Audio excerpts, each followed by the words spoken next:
Lalu saya kejar dia, kenapa dia harus masuk ke dalam semak-semak itu. Saya tegur dia, kamu mau kemana? Mau ke perkemahan, rombongan kamu mana? Masih di bawah, katanya gitu. Kenapa kamu jalan sendiri? Iya, saya pikir saya akan ikutin jalan kamu dan akan menuju ke perkemahan. Kalau saya tidak tegur dia atau tidak mengejar dia untuk bersama saya, kemungkinan besar dia akan tersasar masuk ke dalam tempat yang mungkin saya juga tidak tahu itu arahnya kemana.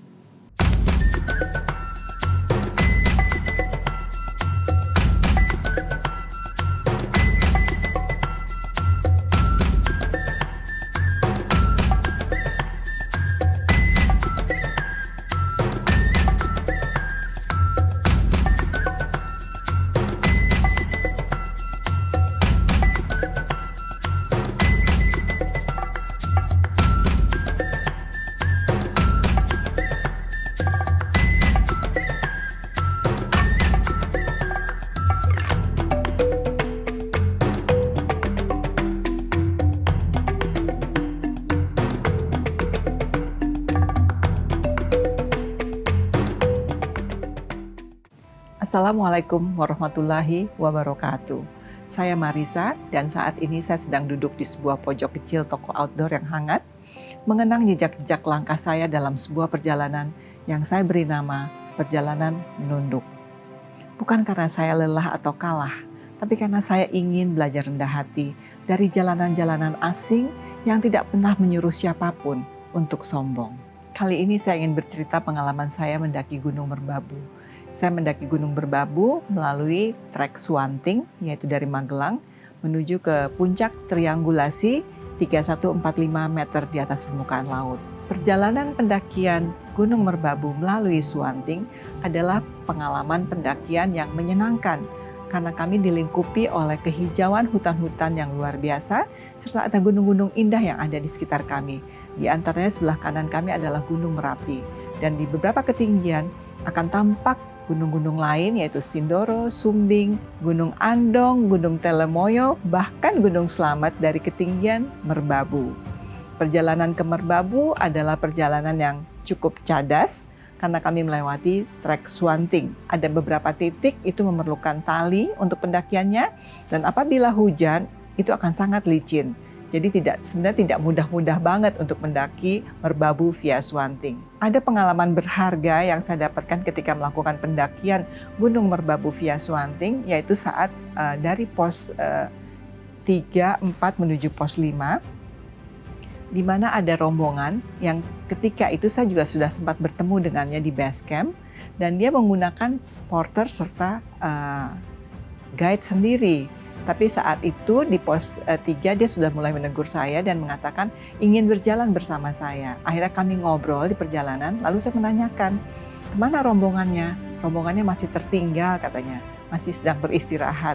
Jadi bagaimana? Ya, saya jalan aja dengan kamu katanya. Akhirnya saya melakukan perjalanan dengan dia, lalu ketika dia mendengar bahwa rombongannya sudah berada di belakang dia beristirahat sejenak, lalu saya meneruskan perjalanan saya.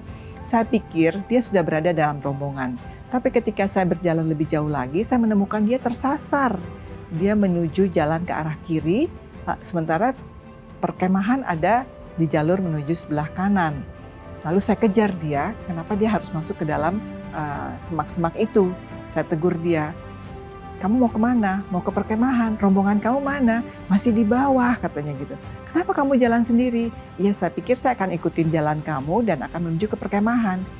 Kalau saya tidak tegur dia atau tidak mengejar dia untuk bersama saya, kemungkinan besar dia akan tersasar masuk ke dalam tempat yang mungkin saya juga tidak tahu itu arahnya kemana. Lalu saya bertanya kepada dia, apakah kamu mempelajari rute melalui trek ini? Atau mempelajari peta sebelumnya ke sini? Lalu dia mengatakan, oh enggak, kan kita punya rombongan. Jadi ada guide dan porter yang mendampingi. Jadi saya pikir saya nggak perlu mempelajari itu semua. Itu pelajaran berharga buat saya. Apabila dia tidak saya kejar, saya nggak tahu nasibnya kemana. Mungkin dia akan ditemukan 2 jam kemudian oleh rombongannya. Jadi pengalaman berharga ini mengingatkan saya, sebaiknya berjalanlah dengan rombongan atau dengan teman, jangan berjalan sendirian. Jadi hikmah yang saya ambil dari perjalanan teman yang hampir tersesat itu adalah perlunya pengetahuan tentang peta, juga membawa kompas, dan memahami trek yang akan kita lalui itu seperti apa. Bila kita mempersiapkan itu jauh sebelum pendakian, mempelajarinya lagi di base camp, kemungkinan hal-hal itu apabila kita terpisah dari rombongan atau terpisah dari guide maupun porter kita masih dapat mengarahkan diri kita untuk berjalan di jalur yang memang disediakan untuk pendakian tersebut. Itulah pelajaran berharga. Bukan berarti saya tidak pernah jalan sendirian, tapi sekali lagi tetap harus mempersiapkan diri untuk mengetahui trek yang akan kita lalui. Beberapa hal mengenai perjalanan saya ke Gunung Merbabu via Suwanting ada saya tuliskan di dalam buku saya, Bila Mimpi Punya Warna. Di antaranya adalah, Suwanting terletak di Magelang, Jawa Tengah. Dan dari sana, perjalanan menuju puncak Merbabu memakan waktu sekitar 11 jam dengan jarak tempuh 6,45 km. Sepanjang perjalanan, aku melewati berbagai pos, mulai dari pos 1 hingga pos 3, kemudian dilanjutkan dengan sabana-sabana yang memukau, seperti sabana 1, 2, dan 3. Jalur ini juga membawa melewati puncak Suwanting yang kutempuh saat sebelum waktu subuh, sebelum akhirnya mencapai puncak Triangulasi dan puncak Kenteng Songo.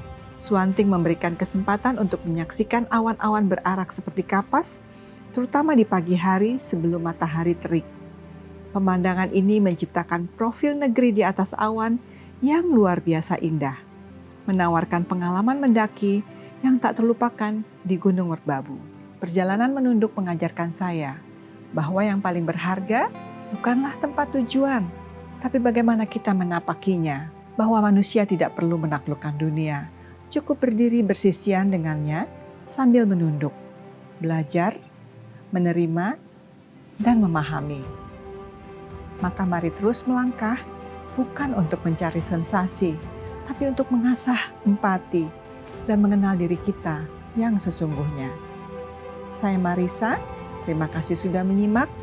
Wassalamualaikum warahmatullahi wabarakatuh.